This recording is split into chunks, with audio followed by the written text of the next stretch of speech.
momentos a una figura que es central también en nuestros esfuerzos de hablar sin pelos en la lengua, sin censura. Es escritor, es columnista, es fundador y conductor de su espacio en YouTube, Los Datos Duros. Es el terror de la fachiza en la X, antes Twitter. Es el maestro Ricardo Sevilla, a quien saludo con mucho gusto, porque hay que hablar de otro fachito que se va la... por allá. Vargas Llosa deja México porque ya no es negocio. Ya no es negocio. Y hablando de negocios turbios, ¿qué chinga les están poniendo a los corruptos que encontraron minita de oro en el Infonavit y ahora se la están Pérez Prado? Mi querido Ricardo Sevilla, a dejar la víbora chillando. ¿Cómo estás, maestro? Querido Vicente, público memorioso, estoy muy bien, muchísimas gracias y gracias también al público memorioso que nos ve, que nos apoya y síganos echando la mano aquí para que continuemos con más datos duros aquí en Sin Censura. Y efectivamente son dos temas centrales, mi querido Vicente, que son antípodas, pero que vienen de la mano. Fíjate nada más, la semana pasada, el viernes particularmente, dábamos cuenta de este artículo que salió publicado en un medio de comunicación español. Lo firmaba el exdirector el exdirector de Letras Libres, porque Enrique Krause solamente coloca el nombre, Ricardo Cayuela Gali, este personaje que durante muchos años fue el mandamás de Random House. Aquí tenía sus oficinas lujosísimas, un personaje que tuvo que salir por la puerta trasera porque estaba haciendo las cosas muy, pero muy mal, un personaje absolutamente corrupto, muy cercano, curiosamente, a Mario Vargas Llosa. Los medios de comunicación no están consignando. Yo creo que la única que consignó la nota fue Virginia Bautista, una reportera muy bien hecha, muy bien formada en las filas del periódico Excelsior, porque todavía hay gente que vale mucho la pena ahí, y Virginia Bautista sin duda es una de nuestras grandes periodistas culturales. Bueno, pues ella informaba efectivamente que Mario Vargas Llosa prácticamente se va, porque se va en realidad su negocio, la Cátedra Vargas Llosa, que fíjate, apenas hace unos días anuncia la apertura de una convocatoria. Es la sexta convocatoria de un premio, el premio que se llama Premio Bienal de Novela Mario Vargas Llosa, que en este año se celebrará por primera vez allá a donde le gusta tanto a los fachos intelectualoides, en España, concretamente en la ciudad extremeña de Cáceres, que será la sede de este evento literario. Ya están llorando ahí algunos de los miembros de Letras Libres y de otras tribus intelectualoides, porque dicen, ¿cómo se va a terminar este evento tan importantísimo que convocaba a los mejores intelectuales del orbe? Es una mentira roñosa.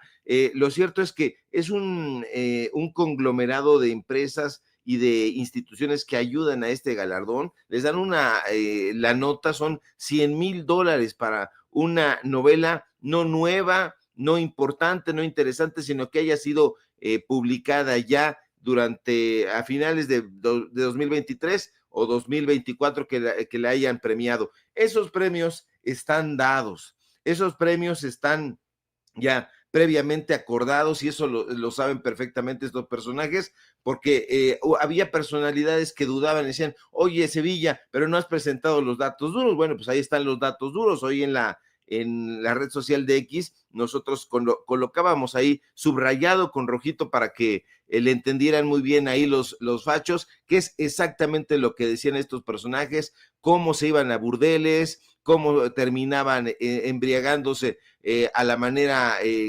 calderonista, cómo se codeaban con presidentes, con este señor, con Mario Vargas Llosa. Entonces, esto es muy interesante porque se les está acabando aquí el negocio. Ellos tenían un negocio que tenía diferentes facetas, un negocio donde ellos publicaban en Letras Libres y decían, bueno, pues ahí es una revista neutral, objetiva, periodística, literaria, artística, etcétera, etcétera. No era así, sino que estos personajes tenían diferentes puestos alrededor del mundo de habla hispana, y hacían negocios en Perú, en España, aquí en México. Cada uno de estos personajes tenía un cargo importante, ya fuera en España, en el periódico El País, por ejemplo, ya fuera en Perú, en el caso de Álvaro Vargas Llosa, que es el hijo de Mario Vargas Llosa y que lo anda paseando de aquí para allá. Bueno, pues tenían un negocio enorme en Jalisco, porque fíjate nada más, estos eventos se realizaron, esta cátedra Vargas Llosa, en 2019, 2021, 2023, incluso aquí dimos cuenta de esas reuniones que convocaban a Krause, Aguilar Camín, a Sheridan, estaba todavía en ese momento Raúl Padilla, que fue justamente Raúl Padilla a quien el expresidente Andrés Manuel López Obrador catalogó como un mafioso. No se equivocaba, mi querido Vicente, porque Raúl Padilla fue todo, incluso fíjate, en un artículo que en ese momento cuando murió, porque el señor murió, se quita la vida, hay una serie de cosas muy nebulosas en torno a esa muerte, pero fue jefe de grupo de capos en la UDG, la universidad más importante y más influyente en Jalisco, fue cacique, gánster, hasta pistolero, él mismo lo reconoció en algunos momentos, nepotista sin duda, un porro, un personaje que le metió sus garras en el fútbol, fue priista, fue perredista, estuvo coqueteando en algunos momentos con Morena a ver si le daban cabida. Entonces este personaje fue el principal impulsor de esta cátedra Vargas Llosa, pero sin duda le están dando un golpe al corazón podrido y mentiroso de esa derecha, de esos personajes que con todo el cinismo presumían, es que el mundo giraba en torno a nosotros. Esto que dice Ricardo Cayuela es terrible porque dice, el mundo giraba en torno a nosotros, tratábamos con presidentes, con premios Nobel, estuvimos 20 años prácticamente secuestrando, dice Cayuela, la Feria Internacional del Libro de Guadalajara, quedándose ahí enfrente en el Hilton, en fin, una serie de cosas atroces, les daban becas, les daban subsidios, apoyos, se iban a Nueva York, se iban a Frankfurt, se iban a Barcelona, se iban a todos lados y todo ese dinero era justamente el dinero de los mexicanos, porque el erario era Conaculta, los tenía becados, les daban a Guillermo Sheridan, a Jorge Volpi, eran agregados culturales, uno en París, otro en Nueva York precisamente. Entonces, estos personajes están llorando, como lo hace Roger Bartra, llora una y otra vez en todos los lugares donde se lo permitan, porque en realidad lo que están extrañando es ese apapacho del que hablaba Héctor Aguilar Camín, esa cercanía, ese buen trato que se traducía justamente en contratos millonarios para comprar esas revistas ilegibles, pretenciosas y que simple y sencillamente estaban acumulándose en las bibliotecas. Eso es lo que están extrañando y eso es lo que creo yo, mi querido Vicente, que se van a quedar añorando, porque ese tiempo ya no va a venir, ya no va a volver de ninguna manera. Todos esos personajes que los apapacharon, que les dieron dinero a manos llenas, están prácticamente no quebrados, pero son absolutamente impopulares y ya la gente no va a querer votar por ellos. Imagínate nada más, en Exos tienen ahí al hijo de Medina Mora, un personaje que estuvo señalado por ser uno de los grandes corruptos en la Suprema Corte de Justicia de la Nación, exministro, ese personaje que tuvo que renunciar precisamente por esos señalamientos. Entonces, toda esta gente eran los ideólogos de lo que fue el PRI, de lo que fue el PAN, de los personajes que trataron dando ideas serpenteantes, ocurrencias, tratando de explicar lo inexplicable. ¿Por qué demonios la gente tenía que soportar a estos villanos, a estos personajes que se gastaban el dinero? Simple y sencillamente porque ellos se creían tocados por el dedo de Dios. Evidentemente es una ironía, pero ahí están. Ya lo único que basta hacer, mi querido Vicente, es colocar esos artículos frente a ellos. No se necesita hacer más. todo está entre líneas. Se acaba de comprar un libro de Roberto Vallarino, personaje que murió en 2000, gran periodista cultural, y ahí viene cualquier cantidad de cosas, como Carlos Pellicer, por ejemplo. Eso a lo mejor se lo cuento rápidamente, pero le voy a tomar una fotografía. ¿Cómo llega Carlos Pellicer, el maestro del expresidente López Obrador, el poeta tabasqueño? Cómo llega al Centro Mexicano de Escritores y les dice a los escritores que estaban en ese momento ahí: quería yo conocer a los escritores que viven del imperialismo. Fue a dar una cátedra, supuestamente una conferencia, y entonces dice: ahora que ya los conocí, dice, pues les miento la madre de frente y ya me voy. Eso fue lo que hizo Carlos Pellicer en el Centro Mexicano de Escritores, al que le pagaba la CIA. Así que ahí, ojo con eso, mi querido Vicente, porque desafortunadamente muchos artistas de los grandes escritores que teníamos en ese momento, pues vivían justamente financiados por Estados Unidos, y eso desafortunadamente hoy no ha cambiado, pero sí podemos hacer el cambio evidenciándolos. Así es, mi querido Ricardo, antes de que vayamos a hablar de la propia lucha de la presidenta Claudia Sheinbaum contra la corrupción y de cómo habla ella de puros compañeros de lucha, incluyendo el director del Infonavit, hizo mención, todos los que están aquí, de cómo Rosa Isela le ayudó en su momento a dirigirse a los medios de comunicación para poder hablar ante los medios de comunicación. Eso me emociona mucho porque pues los que vamos encontrando en el camino a Rosa Isela sabemos de lo que mueve a Rosa Isela, de la convicción, de los valores, y me da mucho gusto que la presidenta vaya reconociendo, ¿no?, a todos estos personajes. Pero antes, si me permites decirlo, a ver, don David, ¿qué fuerza tan chingona están tomando los migrantes?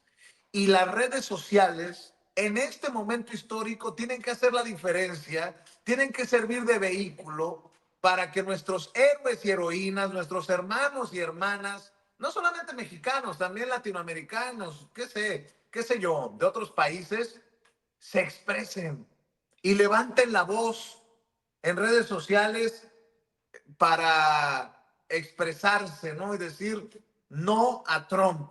No le tengo miedo a Trump. ¿Tienes más videos, David? A ver, de los que hemos ido recogiendo en esta peinada que le hemos dado a las redes sociales. Últimas noticias importantes para todos los gabachos de Estados Unidos. Estamos aceptando aplicaciones, salario mínimo, horario de 4 de la mañana a 5 de la tarde. En este momento los campos están solos, las puertas están abiertas de par en par para todas esas personas que decían que los paisanos nos estaban robando el trabajo. Pero yo les hago una pregunta a todos ustedes. ¿Dónde demonios están ahora?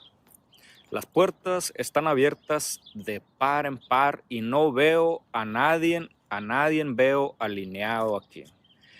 ¿Por qué? Porque levantarse temprano, de madrugada, trabajar largas jornadas, partiéndose el lomo, no es un trabajo para cualquier persona. Yo los invito y aquí los espero. Yo los invito y aquí los espero, dice el paisano. Bueno, que me emociona mucho ver que la gente no se queda callada allá en Estados Unidos. Y mi querido Ricardo Sevilla, qué bueno que la presidenta, que el director del Infonavit no se quedan callados tampoco ante pues esta élite corrupta que por muchos años hizo y deshizo en el Infonavit. Qué bueno que también las mañaneras del pueblo que encabeza la presidenta Claudia Sheinbaum sirven para dejarlos en calzoncillos, mi querido Ricardo Sevilla. Así es, querido Vicente, un reconocimiento al pueblo de México, a los hermanos y hermanas migrantes que tienen este tesón, y ahí están los datos duros, de eso estamos hablando precisamente. Ahí todos estos comentócratas tanto en Estados Unidos como aquí, desafortunadamente, estos traidores a la patria, porque no hay otra manera de catalogarlos, estaban hablando y diciendo, sí, efectivamente no tienen papeles, se tienen que regresar, están robando ahí el trabajo a los ciudadanos auténticamente estadounidenses, porque hay todavía esta estupidez, parece que ni ellos leyeron a su ídolo Habermas y no están entendiendo todo este asunto de la globalización. Eso aparte, híjole, qué interesante, se les está cumpliendo aquello de un día sin mexicanos, pero absolutamente nada que ver con todas estas fantochadas producidas por Hollywood. Ahí está el pueblo de México, siempre tenaz, siempre tesonero, dando una cátedra. Ven, vayan ahí los panistas que tanto están defendiendo a Donald Trump, vayan y trabajen, vayan en la pizca, estén ahí de rodillas, estén trabajando como no saben hacer, porque son becarios, porque son plurinominales y porque llegan ahí por dedazo. Esa es la realidad. Eso por un lado, pero mi querido Vicente, el asunto también de la vivienda. Ahora sabemos que hay una nudosa red de corrupción en el Infonavit.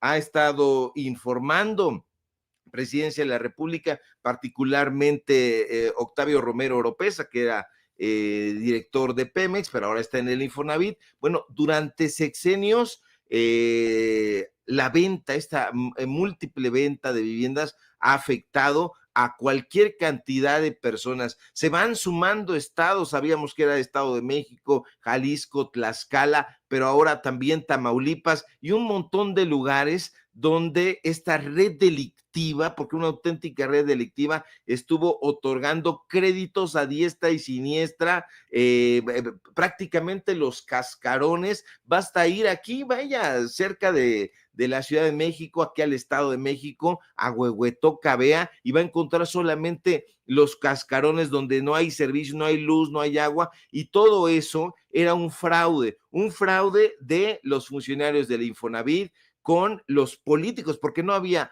nadie daba paso sin guarache, como dicen aquí en mi barrio, y entonces eso lo sabían perfectamente los administradores, lo sabía Presidencia de la República, y desde luego lo sabían los directivos del Infonavit, un fraude de más de 1,200 millones de pesos. Estamos hablando de más del 40% de los ahorros de las personas que estaban dando sus aportaciones al Infonavit, y eso se lo pasaban por el arco del triunfo la Comisión de Vigilancia, el Comité de Auditoría del Infonavit, todo eso, fíjate nada más, hoy dice Romero Oropesa, que me gustó su ironía, con la anuencia y la recomendación de la Coparmex, porque uno de los personajes fue precisamente colocado ahí por influencia de la Coparmex. Entonces, ¿de qué estamos hablando? De auténticos gángsters, o sea, más de 496, 500 casas vendidas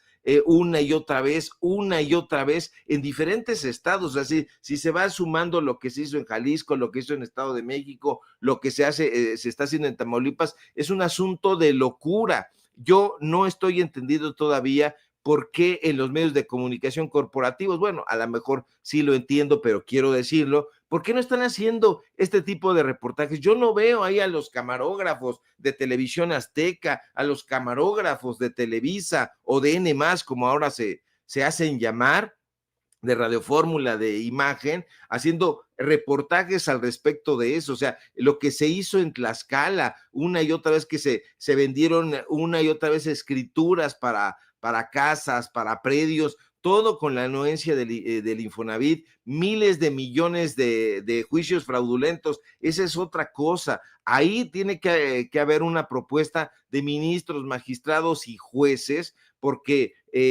ahí el Poder Judicial estaba metido hasta el tuétano. Supuestamente iban con los derechohabientes, los notificaban, los domicilios eran falsos, y entonces ellos nunca se enteraban y los dejaban en completo estado de indefensión, y ellos decían, caray, ¿qué es lo que está sucediendo? Precisamente por eso, hoy en este preciso momento, Vicente, estamos viviendo una enorme crisis habitacional que, ojo, porque viene de la mano, hizo posible que creciera este cártel inmobiliario.